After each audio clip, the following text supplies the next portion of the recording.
예, 오늘은 여호수아 11장에서부터 14장까지 우리 114 말씀을 묵상할 텐데, 지금 대부분의 이야기가 이제 정복, 땅을 차지하는 정복 전쟁입니다.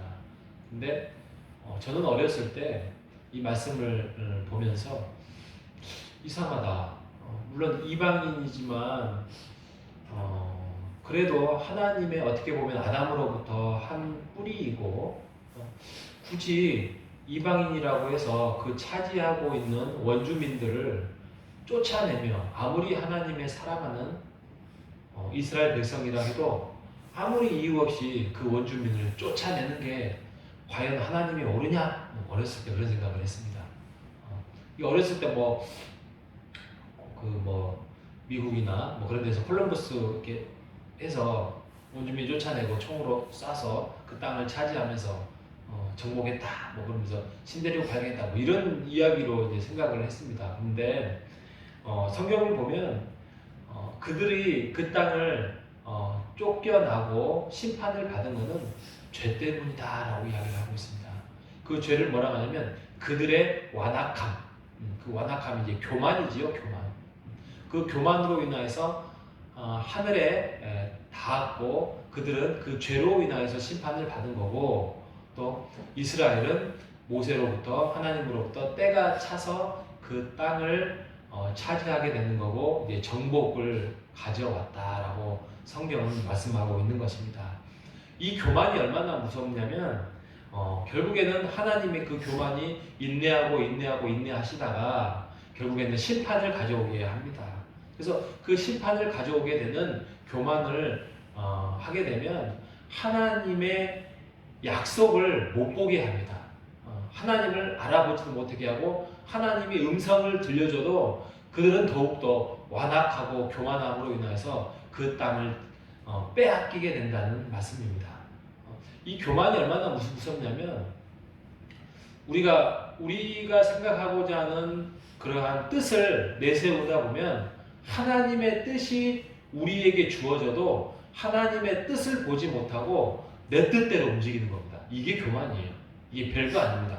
이렇게 막 욕심 부리고 다른 사람을 해악하게 하고 또 나쁜 행동을 하고, 이게 교만함의 결과물이지, 교만의 시작은 하나님의 뜻이 있습니다. 하나님의 말씀이 있습니다. 그런데 그 말씀을 알아보지 못하게 합니다. 그리고 결국에는 내 뜻대로 행하고 이게 죄악과 결탁을 해서 하나님의 뜻을 버리게 되는, 이게 교만의 아주 무서운 것입니다. 그래서 우리가 교만하지 않도록 하기 위해서는 늘 하나님 뜻을 우리가 물어봐야 됩니다. 기도로 물어봐야 되고, 하나님의 말씀 속에서 내 뜻하고 하나님과의 상충되고 있지는 않는지, 이 부분을 우리가 늘 확인하면서 하나님의 뜻과 상충되는 내 뜻이 있다면 우리가 그것을 내려놔야 됩니다. 내려놓지 않으면 무시무시한 일들이 벌어진다는 사실을 우리가 깨달아서, 우리가 가정에서나 우리가 교회에서나 우리가 사업장에서나 하나님의 뜻을 세워나가고 내 뜻을 포기하는 인생 되시기를 주님의 이름으로 축원드리겠습니다. 그리고 결국에는 정복 전쟁을 해나갑니다. 그리고 땅을 차지합니다. 연합군을 이겼습니다. 그리고 그 땅을 차지합니다.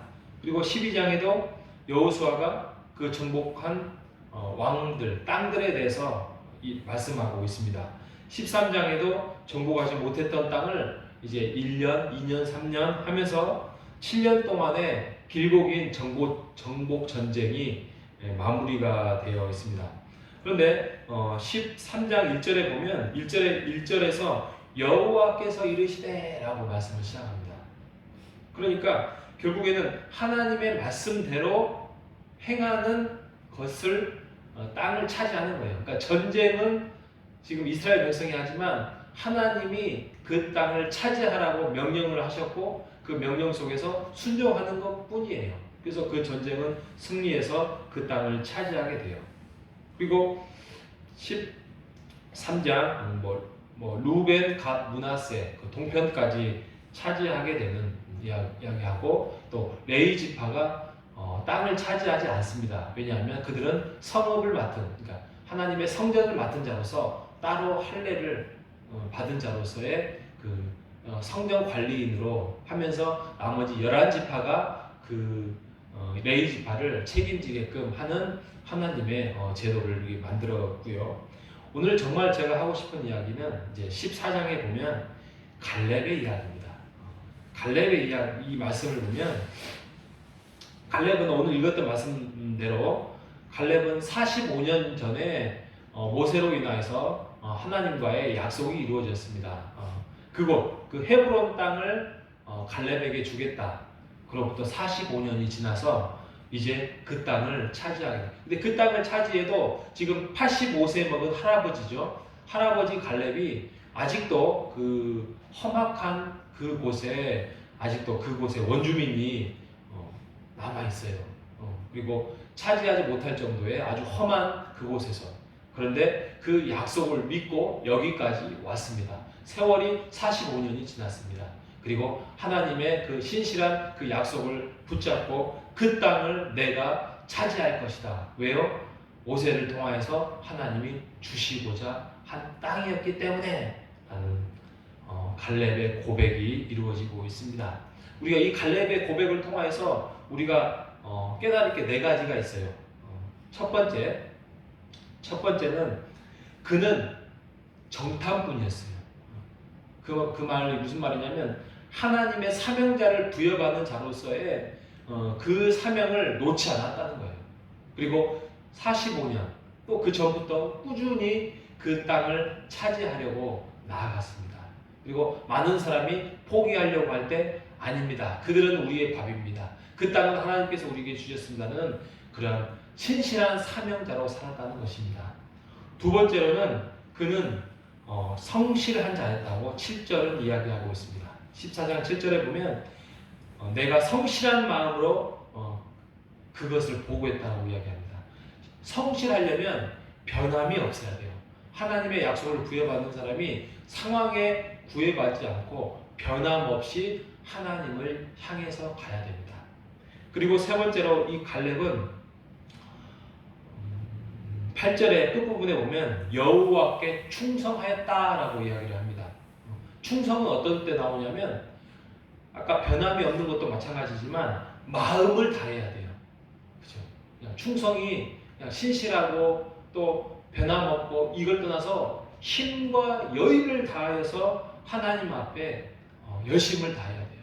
이게 충성입니다. 그리고 그가 할아버지가 되었음에도 불구하고 그는 하나님 앞에 목숨을 다하는 그날까지 충성하였습니다. 그리고 마지막 네 번째로는 그는 하나님의 약속을 신뢰하고 나아갔습니다. 그리고 그것이 자신의 기업이 되리라고 그렇게 확신을 가졌습니다. 12절에 이 산지를 지금 내게 주소서. 아낙 사람이 경고할지라도 여호와께서 말씀하신 대로 그들을 내가 쫓아내겠습니다. 라고 하나님의 약속을 신뢰하고 나아갔습니다.